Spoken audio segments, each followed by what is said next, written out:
I live in Seattle, in a condo in Capitol Hill that I'd bought 3 years ago. I work as a freelance graphic designer, which means I work from home. Most days, setting my own hours, taking on projects as I want them. It's a good life. I have friends, I have hobbies, I have a life that feels intentional and chosen, but I'm also alone most of the time, which is fine with me. I've always preferred solitude to obligatory socializing. On New Year's Eve, I was planning to stay home. My friends had invited me to parties, to bar crawls, to group dinners. But the idea of being packed into crowded spaces, of drinking champagne with strangers, of pretending to be excited about arbitrary calendar changes, exhausted me.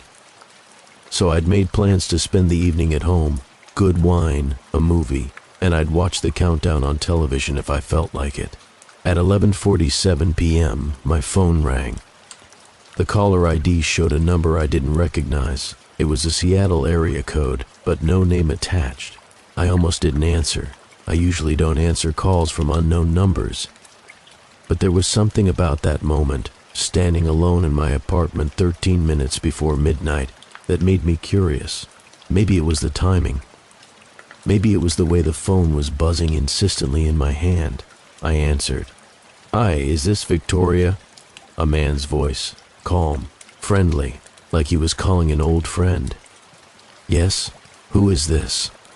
"My name is Thomas. I'm sorry to call so late.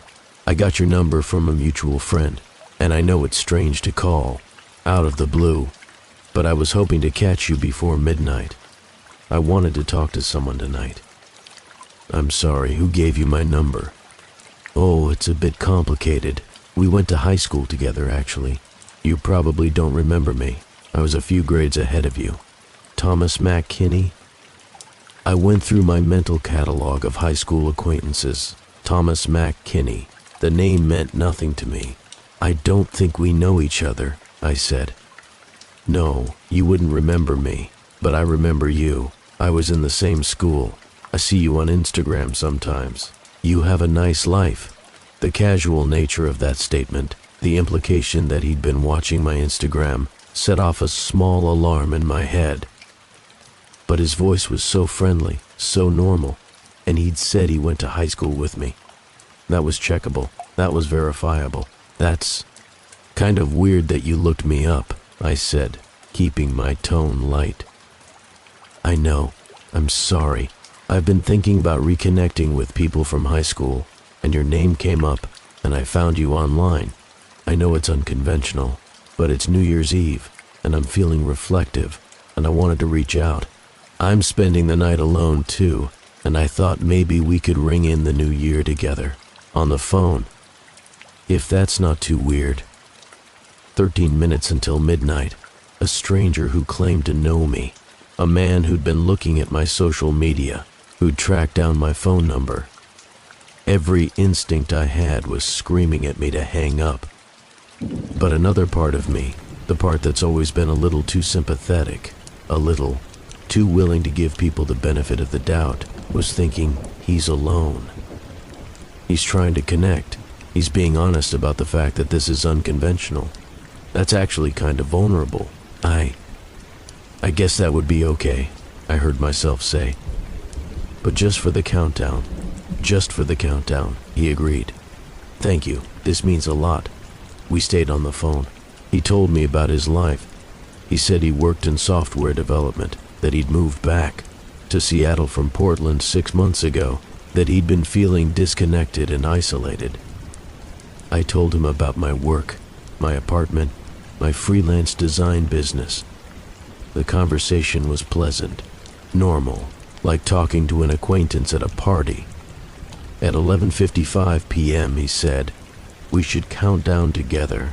I'll count with you." "Okay," I said. At 11:59, we started counting. 10, 9, 8, 7, 6, 5, 4, 3, 2, 1. "Happy New Year." He said it with genuine warmth in his voice. "Happy New Year, Victoria," he said. "Happy New Year, Thomas," I said back. "Thank you for spending it with me. I know that was weird, but I'm glad we did it." Me too, I said, surprised to find that I meant it. I'd like to do this again, he said. Not now. Let me not keep you. But sometime, I'd like to get to know you better. I know it's an unconventional way to start a friendship, but something about this feels right to me. Do you feel it? I did feel something. I couldn't quite identify what. It wasn't attraction. I had no visual reference for him. It was something else. A sense of connection, maybe. Or a sense that someone was paying attention to me. I feel something, I said. I'm not sure what yet. That's fair, he said. Can I call you again tomorrow, just to talk? I should have said no. I should have said that this was weird, that I didn't want to continue this relationship, that I was going to block the number. But instead, I said, okay, you can call me tomorrow. We hung up, and I sat in my apartment on New Year's Day morning, feeling a strange mixture of excitement and dread. He called the next day at 2 p.m. We talked for 3 hours. Then he called again at 7 p.m., then the next morning, then every evening. Over the course of a week, I went from knowing absolutely nothing about Thomas Mac Kinney to knowing his entire life story, or at least the version he told me. He was kind, he was attentive, he remembered details about conversations we'd had days earlier. He asked thoughtful questions about my work, my family, my life. He seemed genuinely interested in me, and slowly, over the course of a week, I started to lower my guard. On January 7th, he asked if we could meet in person. I know it's fast, he said, but I feel like I know you now, and I'd like to know you in person. There's a coffee shop in Capitol Hill, Vivace on Pine Street. Tomorrow at 2 p.m., no pressure if you're not comfortable, but I'd really like to try. I agreed. I don't know why I agreed. Everything about this situation was unconventional and strange, but he sounded so genuine, so interested, and I was curious. The next day, at 1:55 p.m., I walked into Vivace. He was already there, sitting at a table by the window, nursing a cappuccino. When he saw me, he stood up and smiled.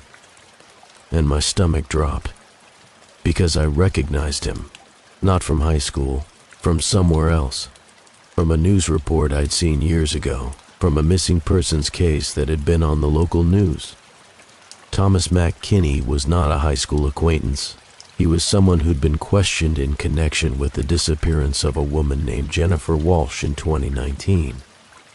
The case had gone cold, but his face had been in that news report. I should have run. I should have walked out of that coffee shop immediately and called the police. But I didn't. I sat down across from him, and I tried to keep my voice steady. "How do I know you?" I asked. "From high school," he said, but there was something different in his expression now. Something that suggested he knew that I knew that wasn't true. "No," I said. "I know you from somewhere else, from before this week." He was quiet for a moment. Then he said, "The news report? About Jennifer?" "Yes." "I didn't hurt Jennifer," he said calmly, "but I understand why you'd think that. I was questioned, I was suspected, but nothing was ever proven, and the case went cold because I didn't do it. But that was a long time ago. I'm trying to move past that. I'm trying to have a normal life.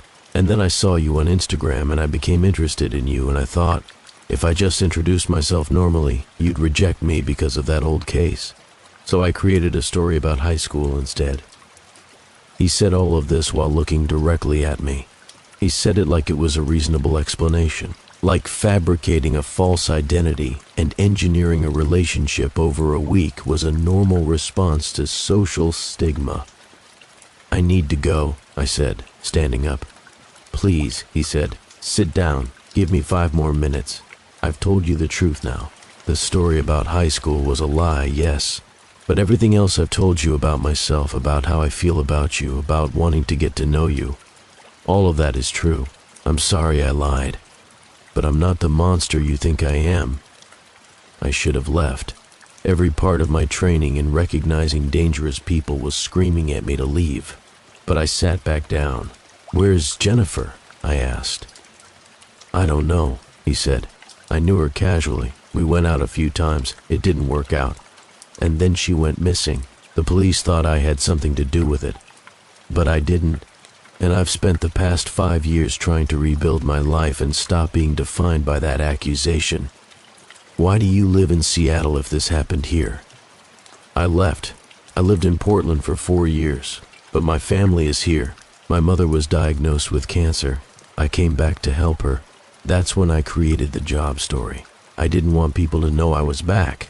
I didn't want to deal with the suspicion again. But then I saw you online, and I became interested, and the lies just spiraled from there. We sat across from each other in that coffee shop, and I tried to figure out what was true and what wasn't. The job in software development, was that real or part of the false narrative? The sense of isolation and loneliness he described, was that genuine or a manipulation tactic? Had he really been looking at my Instagram, or had he engineered this entire scenario specifically to target me? I'm going to leave now, I said, and I'm going to call the police. I know, he said, and I understand. But before you do, I want you to know that every conversation we've had, everything, I've told you about how I feel about you. None of that was a lie. The circumstances were deceptive, but my interest in you, my feelings, those were real. And I'm sorry. I left the coffee shop and called the police from my car. The investigation that followed was strange. The police brought Thomas in for questioning. They looked into whether he'd violated any laws, whether contacting me under false pretenses constituted harassment or fraud. They looked into the Jennifer Walsh case again, trying to find any new evidence, but ultimately, they determined that Thomas hadn't committed any crime that they could prove. He'd lied about his identity. He'd found my number through public records. He'd called me and created a false narrative. But none of those things are technically illegal. Jennifer Walsh is still missing. Thomas McKinney was never charged in connection with her disappearance. He was questioned again in connection with my case, but there was no evidence of criminal activity. He was released. And then, about 3 weeks after that coffee shop meeting, he started calling again. Different numbers, spoofed numbers, numbers that appeared to be from businesses, from the police department itself, from Seattle area hospitals. He never said anything threatening. He just wanted to know how I was doing. He wanted to let me know he was thinking about me. He wanted to apologize for the deception. The police said there was nothing they could do. He wasn't making explicit threats. He wasn't physically stalking me. He was just calling, and calling, and calling. I've changed my phone number twice. He's found both new numbers. I've blocked accounts across all social media platforms. He's created new accounts and found me again. I've moved once to a different part of Seattle. He's found my new address. It's been 2 months since that coffee shop meeting. The police have a file on him. They've warned him to stop contacting me, but he continues, undeterred, with the same calm, polite persistence that characterized those first phone calls on New Year's Eve. What I think about most is that if I'd let that first call go to voicemail, none of this would have happened. If I'd trusted my instinct and hung up in those 13 minutes before midnight, I wouldn't be looking over my shoulder constantly. I wouldn't be hypervigilant about my safety. I wouldn't be lying awake at night, wondering if tonight is the night when. His persistence crosses from legal harassment into something worse. And I think about Jennifer Walsh, missing for 5 years, and I think about the fact that the police couldn't find anything to charge Thomas with in connection with her disappearance. But he's still here. He's still calling. He's still present in my life in a way that I didn't consent to. Sometimes I get calls from numbers I don't recognize at odd hours. I don't answer them anymore. But I listen to the voicemails, and sometimes it's him, and sometimes it's just a robocall. And that uncertainty, that constant possibility that it's him, is its own kind of horror. The scariest part isn't that he's dangerous, though he might be. The scariest part is that there's nothing illegal about what he's doing. He's not technically breaking any laws by calling me from different numbers. He's not technically breaking any laws by showing up at the same coffee shop where we first met in person, standing outside, not approaching, just watching. He's not technically breaking any laws by knowing where I live. The system failed me on New Year's Eve when I answered a call from a stranger, and it's continuing to fail me because the system has no framework for dealing with persistent, polite harassment from someone who can't or won't be dissuaded by legal threats. That's the real horror, not the certainty of danger, but the possibility of it. Not the known threat, but the unknown one. Not the criminal who violates explicit laws, but the persistent person who exploits the gaps in them. And I'll probably never know if Thomas McKinney hurt Jennifer Walsh. I'll probably never know what his true intentions are with me. I'll probably just spend the rest of my life in that uncomfortable space between paranoia and justified caution, waiting for the other shoe to drop. All because I answered a phone call at 11:47 p.m. on New Year's Eve. All because I was curious about a voice claiming to know me. All because I thought it was kind to spend a countdown to midnight with a stranger. Sometimes I think about that moment, about the 13 minutes between when he called and when we counted down together, and I wonder what would have happened if I just let the phone ring out. But I'll never know, because I answered, and now he'll always know how to reach me. Story 2. I'm a marketing director for a mid-sized tech company, and I make decent money. I have friends, I have a social life, I have the kind of existence that looks good on Instagram. But underneath the surface, I've always been someone who struggles with anxiety and isolation. I'm good at performing confidence, but underneath that performance is a person who's always felt a little disconnected from the world around him. On December 31st, my best friend Marcus invited me to a New Year's Eve party at his house. Marcus owns a beautiful home in the hills west of Austin, 3 bedrooms, a pool, a deck overlooking the city lights. He throws legendary parties. This one was going to be especially big because he was turning 30, and he was using the milestone as an excuse to invite everyone he knew. By 10 p.m., there were probably 60 people at the house. Friends of Marcus, their partners, acquaintances, people who'd brought other people. The music was loud, the alcohol was flowing, and everyone was in that pre-midnight energy, excited about the new year, excited about the countdown, excited about the idea of a fresh start. I arrived around 9 p.m. and was immediately handed a drink, a vodka cranberry that Marcus had mixed. I drank it quickly, and within 20 minutes, I had a second one. By 10 p.m., I was already feeling loose and a little sloppy. I'm not a big drinker. Alcohol doesn't sit well with me. But I was trying to be social, trying to be present, trying to be the kind of friend who shows up and participates. By 10:30 p.m., I was feeling dizzy, really dizzy, like the room was spinning. I mentioned it to Marcus, and he laughed and said I was a lightweight, and that I should sit down for a bit and get some water. He guided me to his guest bedroom, the one at the end of the hallway, away from the party noise, and I collapsed on the bed, fully clothed, feeling absolutely wretched. "Just rest," Marcus said. "You'll feel better in a bit. We'll come get you for the countdown." I passed out almost immediately. I woke up around 1 a.m. with my heart racing and my mouth dry. The house was quiet, not the music blaring, people laughing quiet of a party in full swing, but a different kind of quiet, an ominous quiet. I lay in bed for a moment, trying to figure out what was wrong, and then I heard sirens.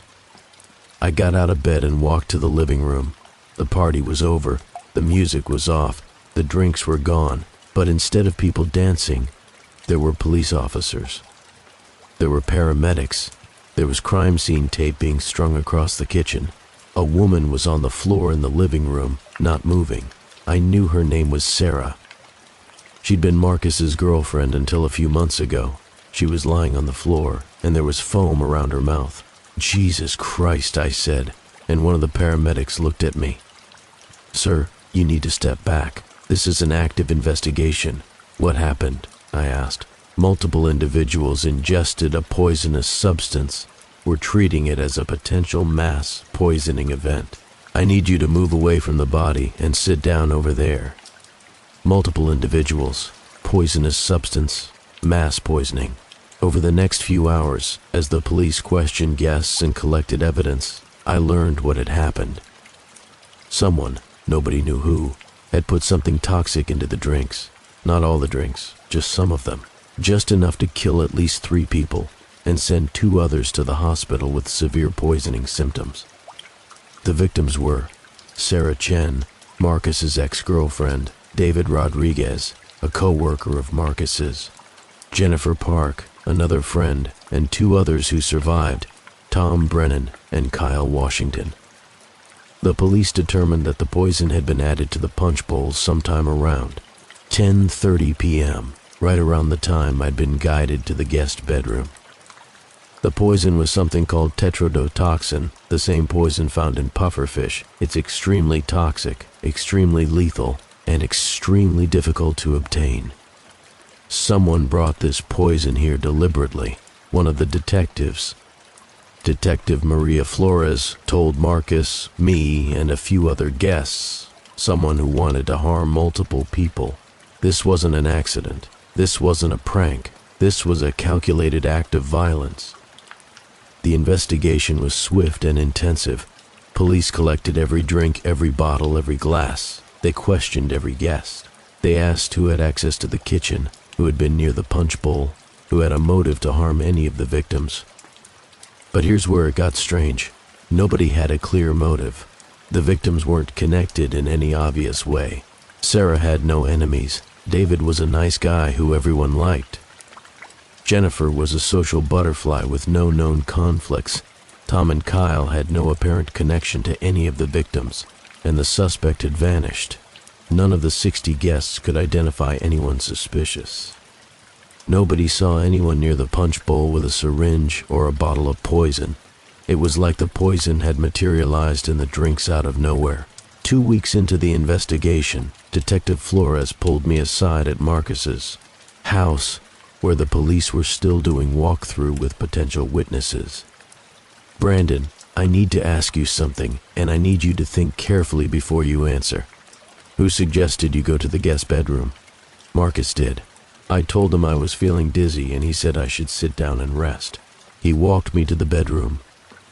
Did you eat or drink anything else that evening besides the 2 drinks Marcus made for you? No, just those 2 drinks. And you're certain Marcus made both of them? I thought back. The first drink, yes, Marcus had definitely made it. But the second drink, had Marcus made it, or had I gotten it from someone else? I'd been drinking quickly, trying to keep up with the party vibe. I actually wasn't sure. I think so, I said, but I'm not certain. Detective Flores made a note. And you don't remember anything else? Nothing unusual? Nobody acting strange? Everyone seemed normal. People were excited about the party, about the countdown. I don't remember anyone acting suspicious. 3 days later, Marcus was arrested. The evidence was circumstantial, but damning. Marcus had been in the kitchen around the time the poison was added. Marcus had a chemistry degree that he'd obtained in college but never used. Marcus had motive, or at least the police theorized he did. They suggested that Marcus had poisoned the drinks as a way to kill Sarah, his ex-girlfriend who had recently started dating someone else and had used other victims as cover to make it look random. If he only poisoned Sarah's drink, we'd immediately look at him, Detective Flores explained to me. But by poisoning the punch bowl, by killing multiple people with no obvious connection, it looks random. It looks like a madman, not like a calculated murder. Marcus denied it. He passed a lie detector test, which meant nothing. Polygraphs are unreliable. He provided alibis. He was in the kitchen, but so were other people. He lawyered up immediately, but the public had already decided he was guilty. The case became national news. Birthday party poison plot. Marcus's face was plastered across news channels. People who'd been at the party were giving interviews, talking about how they'd always found Marcus a little off, overly quiet, too controlling. I gave a statement that Marcus had invited me to the party, that he'd made my drinks, that he'd guided me to the bedroom. I didn't explicitly say I thought he was guilty, but my statement was used in every news report as evidence that Marcus had opportunity and access. 6 months later, Marcus was convicted of murder and attempted murder. The judge sentenced him to life in prison without parole. The case was closed, but I couldn't shake a feeling of doubt, because Marcus hadn't been the only person in the kitchen that night. I'd seen at least 5 or 6 people in and out of the kitchen during the party, and while Marcus had made my first drink, I genuinely didn't remember who'd made the second one. And Marcus passing a lie detector test meant something. It meant at the very least that he believed he was telling the truth. A year later, I decided to hire a private investigator to look into the case. Her name was Patricia Chen, and she was thorough and professional. She interviewed me extensively about that night, about the details I remembered, about anything I might have overlooked. "You said you felt dizzy after 2 drinks, she said. "How dizzy? Dizzy enough that you couldn't drive? Dizzy enough that your judgment was impaired?" "Both. I was in bad shape. Did it seem like normal alcohol intoxication, or did it seem like something else? I thought about that night. I'd been dizzy, yes, but it was more than that. It was disorientation. It was a sense that my body wasn't responding correctly. It was a feeling that something was wrong chemically, not just that I'd had too much to drink. It felt different," I said. "It felt worse than normal intoxication." Patricia dug deeper. She subpoenaed police records, interview transcripts, evidence logs. She talked to the other guests, and what she found was troubling. The poison in the punch bowl had been tetrodotoxin, a very specific and unusual poison. But the police had never determined how much poison was in the bowl. They'd never tested it. They'd simply found that the bowl contained the poison and had arrested Marcus based on opportunity and the assumption that he'd added it. But what if the poison hadn't been in the punch bowl at all? What if it had been somewhere else? Patricia looked more closely at my medical records from that night. I'd been taken to the hospital as a precaution, and blood samples had been taken. The samples showed traces of tetrodotoxin in my system. "You were poisoned," Patricia told me. "Not with as much as the others, but you had the poison in your system." "Why didn't the police notice this?" "Because I survived," I said. "They assumed the poison in my system came from being near the punch bowl. They didn't think to question whether the poison had been administered to me directly." Patricia contacted the hospital and got records of everyone who'd had access to me that night. The paramedics, the emergency room staff, other guests who'd been near me. And she found something interesting. One of the paramedics who'd responded to the call, a man named Robert Finch, had also been a guest at the party. Robert Finch had arrived at the party around 9:30 p.m. as a friend of a friend.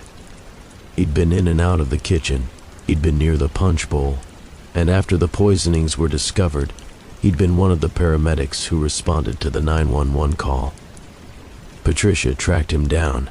He'd left Austin shortly after the arrests and was now living in Denver, working as a paramedic. He had no criminal record. Nothing stood out about him. But something about his trajectory, arriving at the party, having access to the drinks, then being the person who responded to the emergency, struck Patricia as suspicious. "He could have used his position as a paramedic to get close to you," Patricia said. "He could have injected you with the poison when he was treating you that night." "But why? I didn't know him. I have no connection to any of this. Maybe you weren't a target. Maybe you were a control, a way to make the poisonings look random, or maybe something else entirely." Patricia turned her findings over to Detective Flores, who was no longer on the case, but still lived in Austin. Flores was skeptical at first, but Patricia's evidence was compelling enough that she brought it to the DA's office. The DA reopened the case. What followed was a complex legal process. Robert Finch was brought in for questioning. He denied everything. "The poison in my system could have come from the punch bowl," he said. He was at the party to be social, not to poison anyone.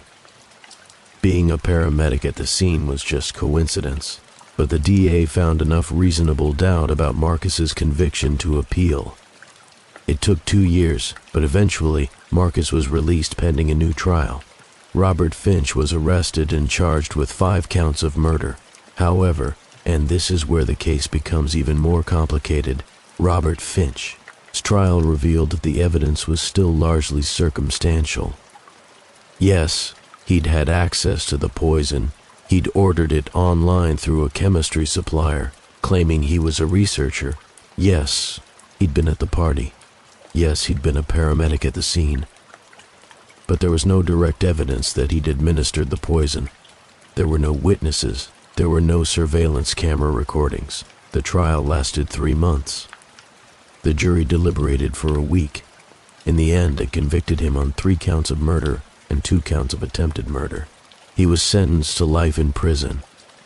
Marcus was fully exonerated, and the case was closed again, this time with a different guilty party. But I've thought about this constantly since then. I think about how close I came to being one of the victims. I think about how if I hadn't gotten dizzy, if I hadn't asked Marcus for help, I might have stayed at the party and drunk more poison. I think about how I was poisoned without knowing it, and how that poison was administered by a paramedic who was supposed to be helping me. And I think about the fact that in the end, the real culprit wasn't found because of good police work. He was found because I hired a private investigator who questioned everything the police had assumed. Marcus was innocent. He spent 2 years in prison for crimes he didn't commit. And Robert Finch, who's now serving a life sentence, maintained his innocence throughout both trials. He might be guilty. The evidence certainly suggests it. But I'll never know for certain. I'll never know if I have the right person locked away, or if the real poisoner is still out there. That New Year's Eve party was supposed to be a celebration. Instead, it became the night that 3 people died, 2 more were poisoned. I was drugged without my knowledge. An innocent man was convicted, and a guilty man, probably, went to prison. And the scariest part is, I was never supposed to survive that night. I was never supposed to wake up and question what happened. The fact that I got drunk at exactly the right time, passed out at exactly the right moment, and missed the countdown is probably the only thing that saved my life. If I'd stayed conscious, if I'd kept drinking, if I'd counted down to midnight with everyone else, I probably would have died, and Marcus probably would never have been released. And Robert Finch probably would have gotten away with it. I think about that every New Year's Eve. I think about how arbitrary survival is, how a moment of weakness, getting too drunk, needing to lie down, was actually the thing that kept me alive. And I wonder what Robert Finch thinks about, locked in his cell, whether he's guilty or innocent, knowing that he'll spend the rest of his life in prison because of what happened that night. Sometimes, I'm not sure I'm glad I survived. Story 3. I work as a data analyst for a healthcare company. I'm good with numbers, good with patterns, good at finding signals in noise. But apparently, I'm not good at recognizing when those same techniques are being used against me. On December 30th, 2024, I decided to get serious about my New Year's resolutions. Every year I make the same ones: exercise more, eat healthier, sleep better, read more books. And every year, by February, I've abandoned all of them. So this year, I decided to try something different. I downloaded an app called Resolution Tracker that had excellent reviews on the App Store. It promised to help users stick to their goals through AI-powered habit tracking, personalized motivation, and community support. The app was beautiful. The interface was intuitive. It asked me what my resolutions were, and I listed them: run 3 times a week, eat vegetables at every meal, go to bed by 11 p.m., read 1 book a week. The app then set up tracking mechanisms. It connected to my fitness tracker, my calendar, my location data. It asked for permission to access my phone's camera, my microphone, my location services. I granted all the permissions. Why wouldn't I? The app needed them to function. I wanted to be tracked. I wanted accountability. For the first week of January, the app worked perfectly. It sent me motivational notifications. It celebrated when I went for runs. It gently reminded me when I deviated from my goals. The interface showed me my progress in beautiful graphs and charts. There was even a social feature where I could share my progress with friends who also used the app. But around January 7th, something strange started happening. I got a direct message through the app from another user. The username was your well-wisher, and the message was simple. I noticed you didn't run today. Are you okay? Just checking in. I thought it was weird, but the app had a community feature where people could message each other for encouragement. So I responded politely. I had a busy day, but I'll get back on track tomorrow. Thanks for the support. The next day, I got another message. You went to bed at 11:47 p.m. last night. Pretty close to your 11 p.m. goal. Just 3 minutes off. You're doing great. That message made my skin crawl. How did this person know what time I went to bed? The app had permission to access my phone's activity, but that didn't mean other users could see that data. Or did it? I checked the app's privacy settings. The documentation said that all personal data was encrypted and private. Other users couldn't access it. But clearly, someone had. I reported the user to the app support team and blocked them, but the messages continued from new accounts, new usernames, resolution buddy, goal setter 22, motivation station. Each message showed knowledge of my activities that I hadn't shared publicly, knowledge of what time I woke up, what I ate, where I went. On January 14th, I got a message that made me understand this wasn't about motivation or community support. You visited the doctor on January 10th. Everything okay? I noticed you seemed upset when you came out of the building. Is it something serious? I'm worried about you. That person couldn't have known I visited the doctor unless they had access to my location data. And they hadn't just known about the visit, they'd been there. They'd seen me leave. They'd observed my emotional state. I deleted the app immediately. I called the support line and demanded to know who had access to my data. The support representative, a woman named Sarah, was apologetic but vague. I'm so sorry you had that experience, she said. We take privacy very seriously. I can assure you that users don't have access to each other's personal data. It's possible there's a bug in our system. Can you tell me which users messaged you? I provided the usernames. She said she'd investigate and get back to me. She never did.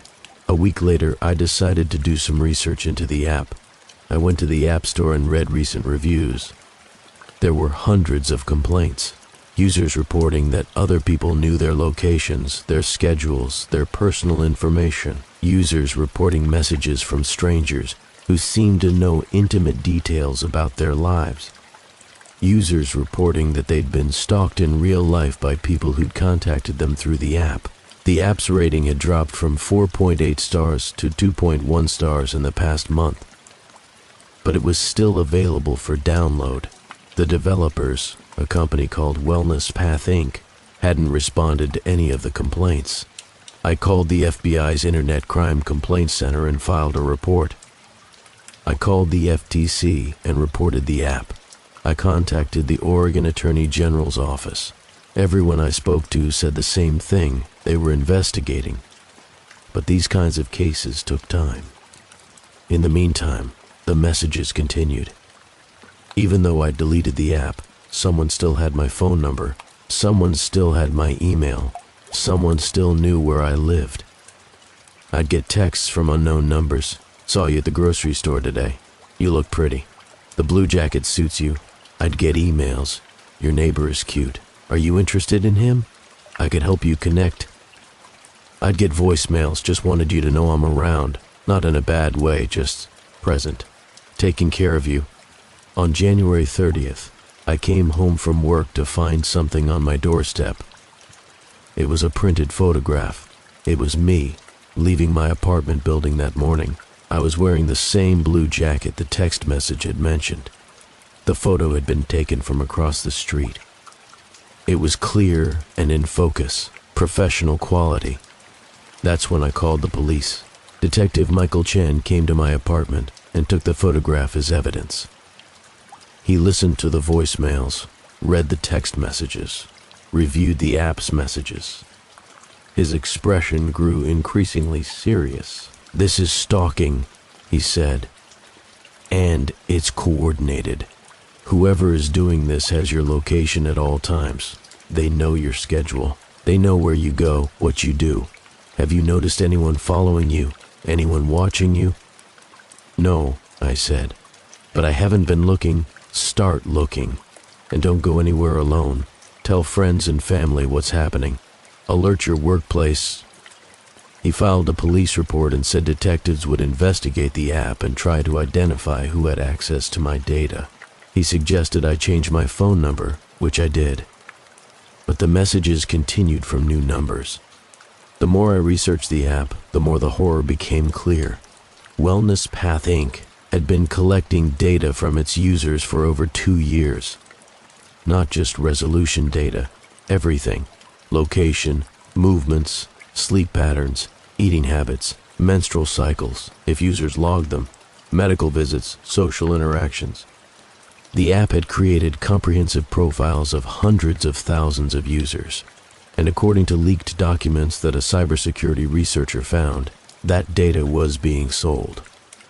Not just to advertisers, but to individuals, to private people who wanted detailed information on specific targets, to people who wanted to stalk, harass, or worse. The app had been designed to collect this data.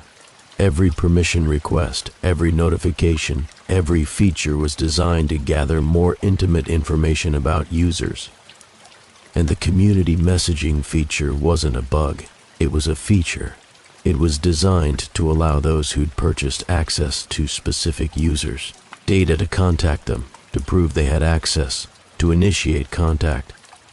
It was a stalking as a service platform. By early February, law enforcement had shut down Wellness Path Inc. The FBI arrested 3 of the company's executives. The app was removed from the App Store, but the damage was already done. Hundreds of thousands of people's data was already in the hands of people with bad intentions. I was one of them. The stalker, the person who'd bought access to my data, was never identified. Detective Chen told me that the payment trail led through multiple cryptocurrency transactions and shell companies. The person could be anyone, could be across the country, could be local. They'd purchased a service, gotten my information, and used it to track me. The messages stopped in mid-February. For a while I thought it was over, but I was wrong. On February 28th, I found a handwritten note slipped under my door. No postage, no envelope, just a piece of paper that someone had walked up to my building and left. "I'm sorry for scaring you. That wasn't my intention. I just wanted to know you, to understand you. I've spent the last 2 months learning everything about you, what makes you happy, what scares you, what you want out of life, and I feel like I know you better than anyone. I know this is unconventional. I know it's strange, but I want to meet you, not in a scary way, just to talk, to see if the connection I feel is real. There's a coffee shop on Hawthorne, Café Lumière, tomorrow at 2 p.m. if you come. I'll know you feel the connection too. If you don't come, I'll disappear. I promise, you'll never hear from me again. All I'm asking for is a chance." I took that note to the police. I took it to the FBI. I alerted all my friends and family, and I did not go to that coffee shop. The stalker never appeared again. The messages stopped. The calls stopped. It's been almost a year, and I haven't heard from them, but I'm hyper-aware that they know where I live. They know my schedule. They know where I work, where I shop, where I go to the gym. They know which doctor I see, which cafe I frequent, which grocery store I prefer. They've seen me in person. They've photographed me. They've approached my home, and they're still out there. The aftermath of the Wellness Path Inc. scandal was complex. The company's executives pleaded guilty to various crimes related to data harvesting and privacy violations. The company was dissolved and its assets were seized, but the people who'd purchased access to users' data, the actual stalkers and harassers, were never found. The payment trails were too complex, the anonymity too well protected. I joined a support group for stalking victims. There were dozens of us affected by the Wellness Path app. Some of us had been physically approached. Some of us had been threatened. Some of us were just trying to process the violation of privacy, the knowledge that a stranger had known more about us than we knew about ourselves. One woman in the group, named Janet, told me about her experience. Her stalker had been tracking her for 6 months before she even knew about the app. He'd shown up at her apartment, at her work, at her gym. He'd left notes, sent flowers, made it clear he was present in her life. When she finally cut off contact and changed her identity, he disappeared too. I sometimes wonder if he's watching someone else now, she said. I wonder if I was just one person in a long line of targets. If there are dozens of women he's tracked and approached, and I was just the one who said no. That thought keeps me up at night. I wonder if my stalker, whoever they are, is now tracking someone else. Someone who might say yes to meeting at that coffee shop. Someone who might find them charming rather than terrifying. Someone who might end up in a relationship with someone who began as a digital stalker. The scariest part is that the system that enabled my stalking is still operating. There are hundreds of apps that collect similar data. Fitness trackers, period tracking apps, sleep monitoring apps, meditation apps. All of them gather intimate information about users. All of them have permission to access location, microphone, camera, and there's no way to know which ones are being used to stalk users and which ones are legitimate. I'm hyper-aware now of what permissions I grant. I'm careful about what data I share, but the knowledge that someone out there has already collected years of my data, that's something I'll never fully recover from. The New Year resolution I made that year was to get healthier, to improve myself, to be better. Instead, I learned that my path to self-improvement had been weaponized. That the tools I used to track my own progress were being used by others to track me. And I learned that there are people out there who will use any available technology, any legal loophole, any system of surveillance to get close to strangers they've become obsessed with. The app is gone. The executives are in prison. The surveillance system has been shut down. But the person who tracked me is still out there, somewhere, knowing exactly what I am because they bought that knowledge for $49.99. And they promised they'd disappear if I didn't meet them. I didn't meet them. But I'll never know if they kept their promise. Story 4. I work as a structural engineer. I make good money. I have a stable life, but I'm someone who prefers solitude to crowds. So when my firm gave me a week off for the holidays, I decided to drive up to Aspen, a ski resort I'd visited once before, years ago. I booked a hotel room, planned to spend New Year's Eve alone in my room with a bottle of wine, and then spend New Year's Day skiing. I arrived on December 28th. The resort was crowded with holiday visitors, families, couples, groups of friends, the kind of place that was designed for celebration and community. But I was fine being separate from it. I had my room on the 4th floor, a nice view of the mountains, and a plan to stay quiet and isolated. On December 30th, I went to the resort's gift shop and bought a bottle of wine. It was a decent Pinot Noir, nothing special, $25. The cashier, a young woman named Rachel, took my money and smiled. "New Year's Eve plans?" she asked. "Quiet night in my room," I said. "Lucky you," she said. "I'm working the front desk tonight. It's going to be crazy." That night, I opened the bottle. It tasted fine. I drank a glass, watched a movie, and went to bed. On December 31st, I woke up feeling strange, dizzy, off balance. I thought maybe I'd drunk too much wine the night before, though I'd only had one glass. I drank some water, ate some breakfast from the room service menu, and tried to relax. By noon, the dizziness had gotten worse, and I was starting to hallucinate. Small things at first, shadows moving at the edge of my vision, then more pronounced things, colors becoming too bright, sounds becoming distorted. I lay in bed and tried to convince myself it was just a bug, just something I'd eaten, just stress manifesting physically. Around 2 p.m. there was a knock on my door. It was another guest, a woman maybe in her 40s, looking panicked. "Are you okay?" she asked. "I'm in 412, and I've been feeling really strange since this morning. I drank some wine last night, and now everything's wrong. Are you experiencing anything weird?" I told her about my dizziness, my hallucinations. Her face went pale. "That's what I'm experiencing too," she said. "I think there's something wrong with the alcohol at this resort. I'm going to find the manager." She left, and I sat in my room, wondering if I was losing my mind. But if she was experiencing the same thing, maybe I wasn't crazy. Over the next hour, more knocks on my door. More guests, all reporting the same symptoms: dizziness, hallucinations, disorientation. All of them had consumed alcohol in the past 24 hours. Wine from the gift shop, drinks from the bar, minibar bottles. By 4 p.m., the resort had called an emergency meeting. Everyone gathered in the main lobby, maybe 200 people. The resort manager, a man named Derek, stood in front of us looking terrified. "We believe there may be a problem with some of our alcohol inventory," he said carefully. "Several guests have reported unusual symptoms after consuming beverages from our gift shop, bar, and mini bars. We're investigating, but in the meantime, we're asking everyone to stop consuming any alcohol immediately, and to report to the medical tent we're setting up if you're experiencing symptoms." The panic started immediately. People were confused, angry, frightened. Some of them had drunk alcohol and were worried they were poisoned.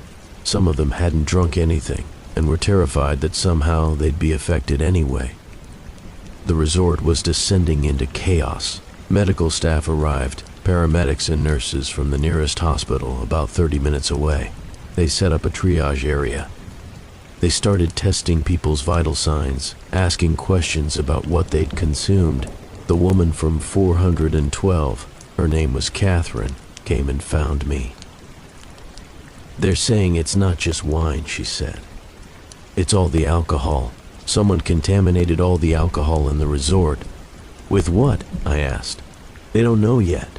They're running tests, but whatever it is, it causes hallucinations, disorientation, neurological effects. And it's not something that shows up immediately. It takes hours to manifest." Over the next few hours, more people got sick, dozens of people. The medical staff was overwhelmed. Some people were having severe hallucinations. One man was convinced there were insects crawling on his skin and was literally scratching himself raw. A woman was catatonic, unresponsive, barely breathing. The paramedics started transporting people to the hospital in Denver, but there were only so many ambulances, and there were hundreds of potentially affected guests. Around 7 p.m., the Colorado State Police arrived. Detective Sarah Martinez took charge of the scene. She questioned Derek about the alcohol inventory, about who had access to it, about when it might have been contaminated. "Everyone has access," Derek said. "The gift shop is open to guests. The bar is staffed but accessible. The mini bars are in individual rooms. If someone wanted to poison the alcohol, they could do it. But why would anyone do this? Why would someone contaminate an entire resort's alcohol supply?" That was the question that didn't have an answer. The detective started asking guests if anyone had seen anything suspicious. Had anyone noticed someone in the gift shop looking strange? Had anyone seen someone near the bar when they shouldn't have been? Had anyone noticed anything unusual about the alcohol bottles? No one had seen anything. The contamination was either done discreetly, or it was done by someone who worked at the resort. By 8 p.m., staff members were being questioned. The paramedics had started giving people activated charcoal in hopes of absorbing whatever toxin was in their system. But activated charcoal only works if you've recently ingested the poison. For people who drank the alcohol hours ago, it might be too late. At 10 p.m., I was in my room, watching the chaos unfold on the resort's internal news channel. The police had shut down the bar. They'd confiscated all alcohol from the gift shop, minibars, and staff areas. They were running tests on the alcohol to identify the contaminant. But the results wouldn't come back for hours, maybe days. Catherine knocked on my door again. "Are you still hallucinating?" she asked. "A little," I said. "But it's getting better. I only had one glass. I had 2 glasses," Catherine said. "I'm starting to feel worse. They don't know what to do. The hospital in Denver is overwhelmed. They're calling for help from other hospitals. This is becoming a public health emergency." She was right. By midnight, when we were supposed to be celebrating the new year, counting down to 2025, instead we were in a resort descended into a nightmare. People were sick, people were hallucinating, people were being transported to hospitals, and no one knew who had poisoned the alcohol or why. The New Year's countdown happened in the lobby, not as a celebration, but as a moment where everyone realized that 2025 was starting in the middle of a disaster. Over the next 24 hours, the investigation intensified. The police tested every bottle of alcohol in the resort. They found that the poison, identified as LSD mixed with synthetic cannabinoids, had been added to specific bottles in the gift shop and certain bottles behind the bar. But not all bottles, only some. "It's targeted," Detective Martinez told a group of us. "Whoever did this knew which bottles certain people would drink. They're not trying to poison everyone. They're trying to poison specific people." But that didn't make sense. How would someone know which bottles specific people would buy, unless they were watching? Unless they could see which guests bought which bottles and contaminate those specific bottles.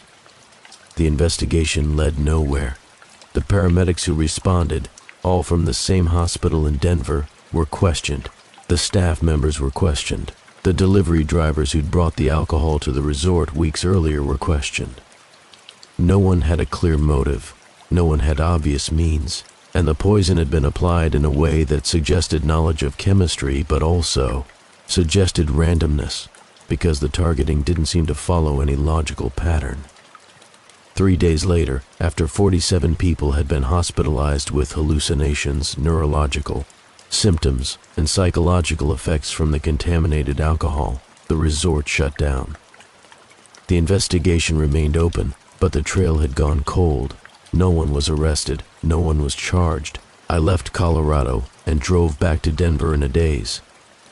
I'd been lucky. 1 glass of wine meant I'd only experienced mild hallucinations and disorientation, but 47 other people had not been so lucky. Some of them were still in the hospital, dealing with psychological trauma from the experience.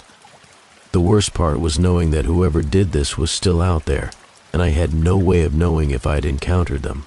Had I passed the poisoner in the hallway? Had I seen them at the gift shop when I bought my wine? Had I been in an elevator with them? 3 months later, I got a letter. No return address, postmarked from Denver. Inside was a single sentence, handwritten. "I was aiming for the people next to you in line. That's when I understood. This wasn't random. This wasn't about harming everyone at the resort. This was about harming specific people, and whoever had sent that letter had been aiming for someone, and I'd just happened to be in the wrong place at the wrong time. Or maybe I'd been in the right place at the right time. Maybe the poison wasn't meant for me, and I'd inadvertently saved my own life by buying the wrong bottle of wine, a bottle that hadn't been contaminated yet. I've spent the last 9 months wondering who the poisoner was aiming for. Was it Catherine, one of the other 47 people who got sick, someone who changed their mind at the last moment? And I've spent the last 9 months knowing that the poisoner was watching. They knew who was standing next to me in line. They'd targeted specific people. They'd executed a plan that showed knowledge, patience, and access to the resort. But they'd never been caught. The letter sits in a drawer next to my desk. I've shown it to the police twice. They've traced it, postmarked from Denver, mailed from a postal facility downtown. But there's no evidence of who sent it. No surveillance footage of the mail drop, no fingerprints, no DNA. The person who poisoned 47 people at a ski resort on New Year's Eve, who targeted specific guests with specific bottles of alcohol, who sent me a letter months later to let me know they'd been aiming for someone else, that person is still out there. And they still know who I am. The scariest part is that this wasn't an act of passion or an impulsive crime. This was planned. This was calculated.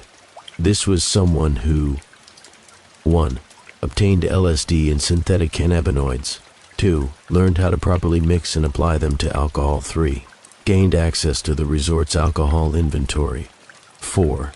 Identified specific targets. 5.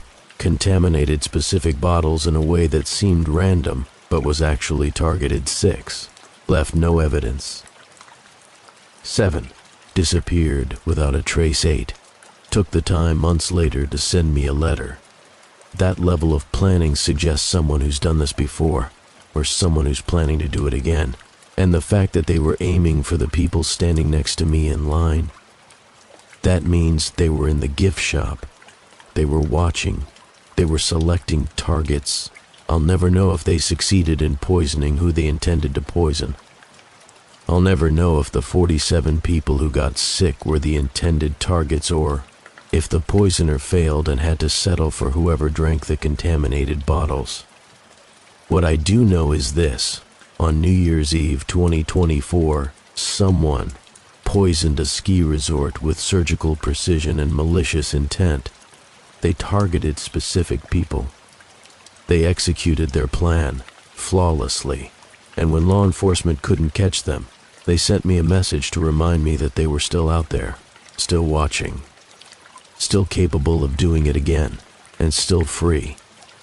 Story 5. I live in Minneapolis, Minnesota, and I work as a pediatric nurse at Children's Hospital. I'm good at what I do. I'm patient with kids, I'm compassionate, I'm reliable. But in my personal life, I've always struggled with making decisions. I'm the kind of person who second guesses herself constantly, who seeks validation from others, who wants to be liked more than she wants to be right. That's probably why I didn't see it coming. I met James in 2021 at a coffee shop. He was charming, attentive, interested in everything about me. He asked questions about my work, my family, my dreams. He listened, really listened, in a way that made me feel seen. Within 6 months, we were living together. Within a year, he'd proposed. But somewhere between the beginning and now, something shifted. It started small. James would make comments about my friends.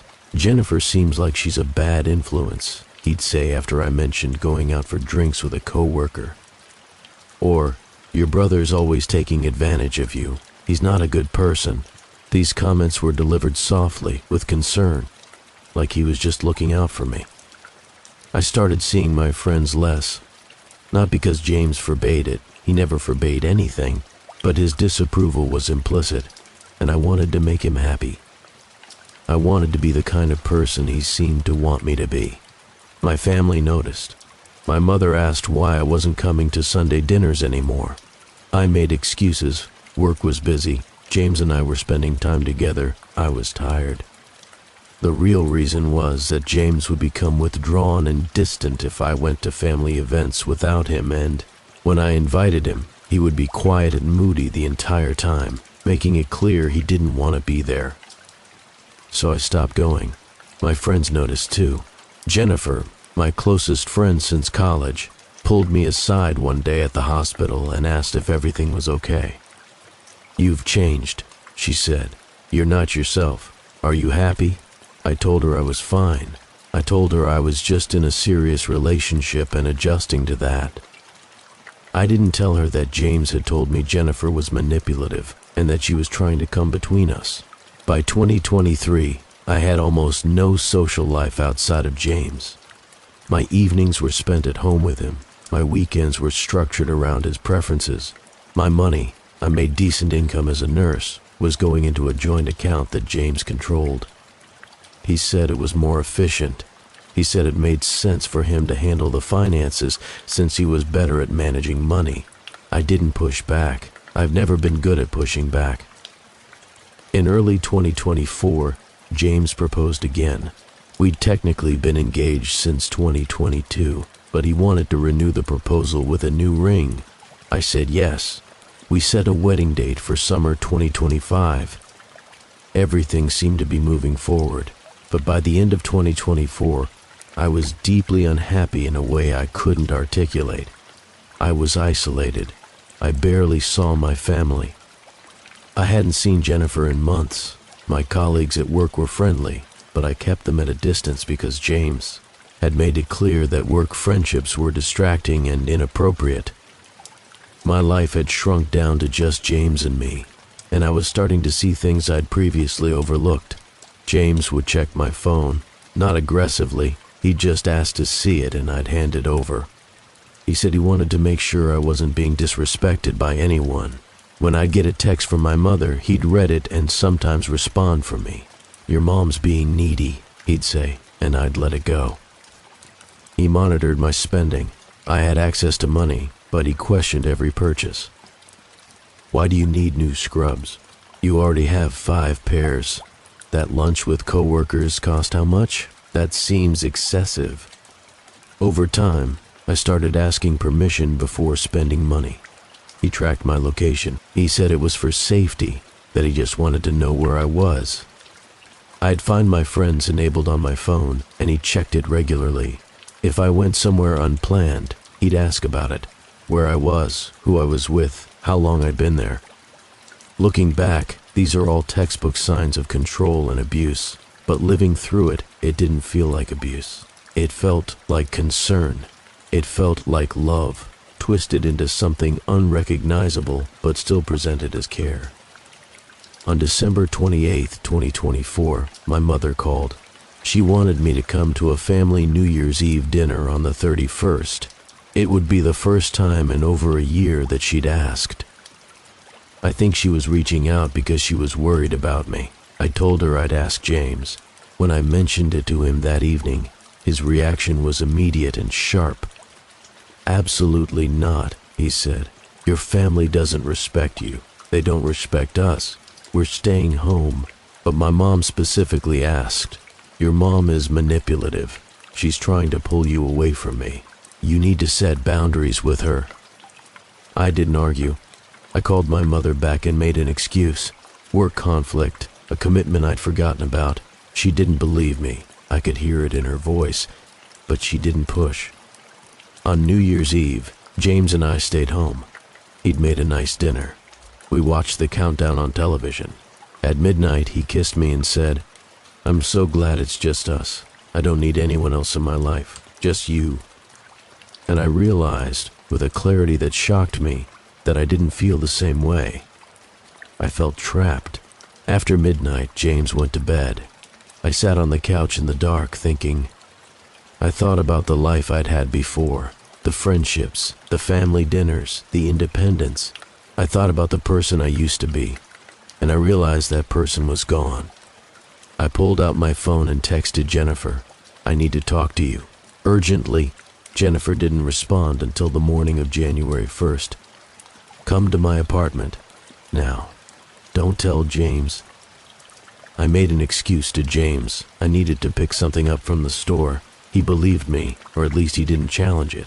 I drove to Jennifer's apartment and walked in to find her sitting on the couch looking worried and angry.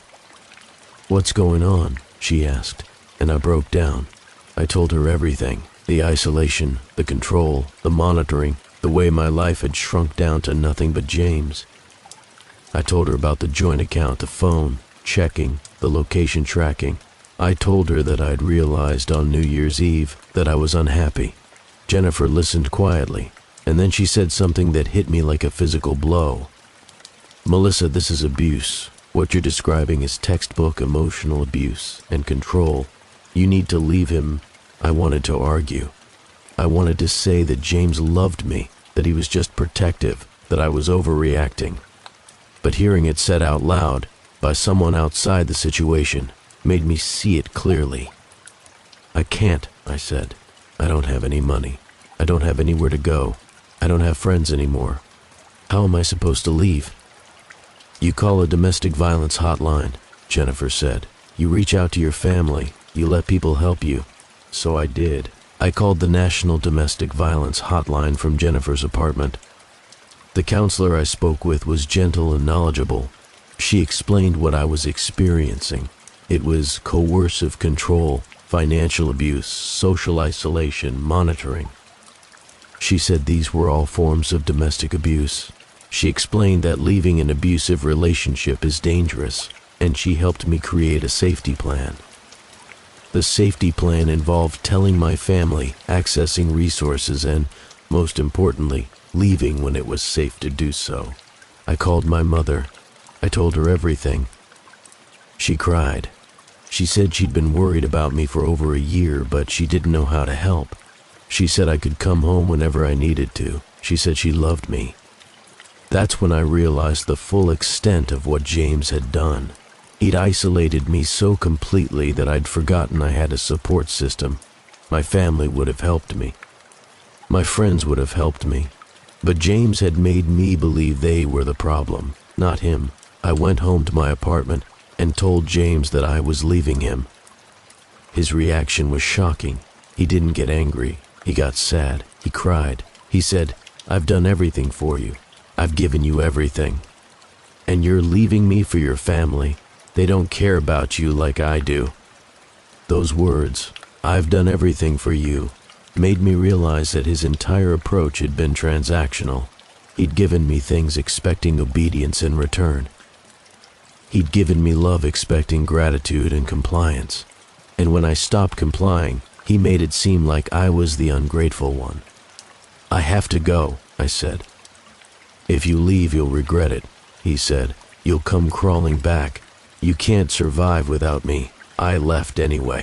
I packed a suitcase while he watched. I got in my car and drove to my parents' house, shaking. What happened next was months of untangling. I got a lawyer. I consulted with domestic violence advocates. I started therapy. I learned about coercive control and narcissistic abuse.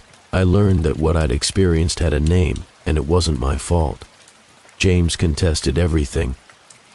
He said I was lying, that I was manipulating the situation, that I was a victim of my family's brainwashing. He said he'd spent thousands of dollars on me, and that he deserved to be reimbursed. He said the money in our joint account was his, that I had no right to it. The legal process was exhausting. We had to divide assets. We had to address the apartment lease. We had to handle the broken engagement. And through it all, James maintained his narrative that he was the victim, that I was ungrateful, that I was being manipulated by my family. But I had documentation. I had texts. I had evidence of the financial control. I had my own testimony. And I had support from my family, from friends, from domestic violence advocates. Eventually, we settled.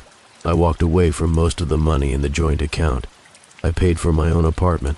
I rebuilt my life from scratch. But the scariest part, the part that still frightens me, is how easy it was for him to do it. James wasn't obviously abusive. He didn't hit me. He didn't yell at me. He didn't call me names. He was strategic and calculated. He isolated me slowly. He made me believe that his control was love. He made me second-guess my own judgment about what was wrong. And if Jennifer hadn't pushed, if I hadn't reached out on New Year's Eve, if I hadn't had the courage to tell someone what was happening, I probably would have married him. I probably would have spent the rest of my life under his control. That's the real horror of what happened to me, how invisible abuse can be, how it hides behind words like love and concern, how a person can convince someone they love them while systematically destroying their autonomy and independence. The legal battle eventually ended. James moved on. I heard through the grapevine that he's dating someone new. I wonder if he's doing the same thing to her. I wonder if she'll figure it out before it's too late. What I know now is this: abuse isn't always loud. It's not always visible.